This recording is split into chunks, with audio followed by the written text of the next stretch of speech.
कल ही तुम 5,000 ली थी और आज 2,000 मांग रही हो। अरे भाई, तुम क्या नोट छापने का मशीन समझ रखी हो क्या? जब देखो तो पैसा मांगती रहती हो। नाश्ता करते समय रमन चिढ़ते हुए क्रोधित हो अपनी पत्नी मेघना से कह रहा है और रमन की रूढ़ बोली से मेघना की आंख में पानी भर गए हैं। प्रति उत्तर में कुछ नहीं बोली है और रमन के जूठे थाली उठा किचन में चली गई।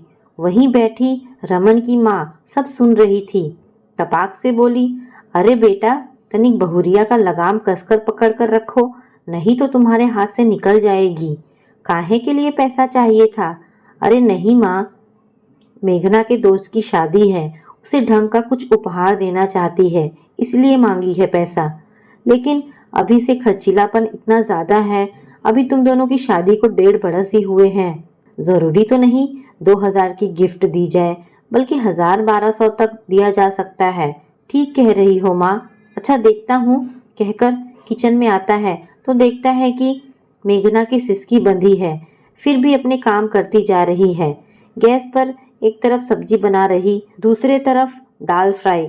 तुम अपनी दोस्त नेहा को 1,000 का कुछ खरीदा जा सकता है ना? मेघा कुछ नहीं बोल रही और डाइनिंग हॉल में बैठी सास की बड़बड़ जारी है। महारानी जी मेरे ही बेटे को अपने पीछे नचा रही है। हे प्रभु, कौन सा पाप की सजा दे रहे हो कि बेटवा भी बीबी के गुण गा रहा है। रमन की माँ का बकबक खत्म होता ही नहीं। मेघना चुपचाप से खाना बना रही है।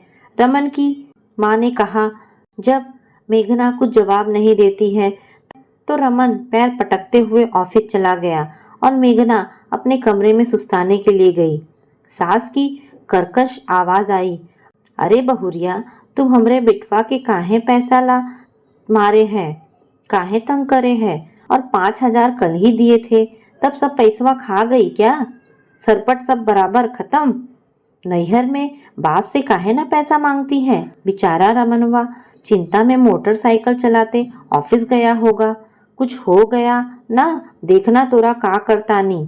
सास अपना ताना कस चल दी और मेघना का हृदय छलनी हो रहा है। एक तो पति की धौंस, दूजा सास की कलहबाजी से व्यथित मन। गरीब घर से आई हूं तो क्या, अब माँ बेटे को ईंट का जवाब पत्थर से देना पड़ेगा, तभी ये लोग सटकेंगे।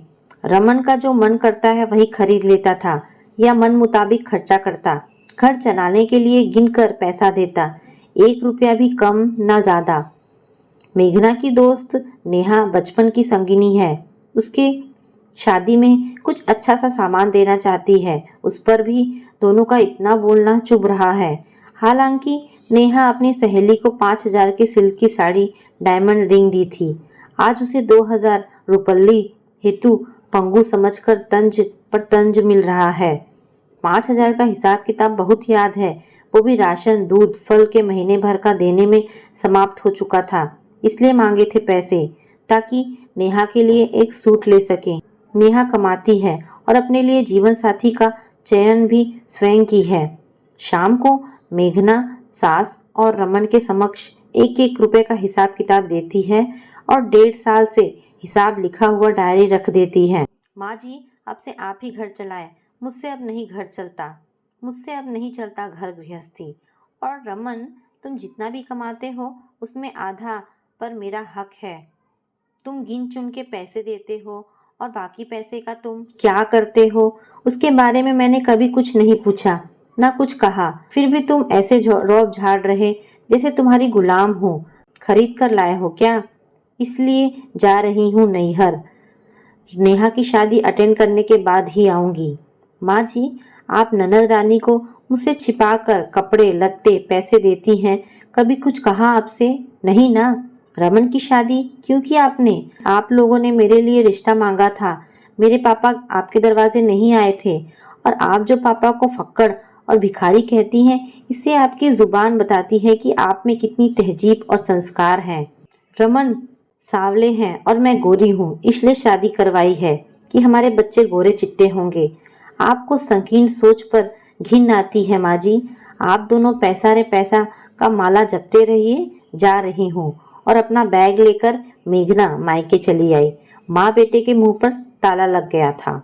तो दोस्तों ये कहानी आपको कैसी लगी? अगर आपको कहानी पसंद आई हो तो प्लीज इसे लाइक एंड शेयर करें। धन्यवाद दोस्तों।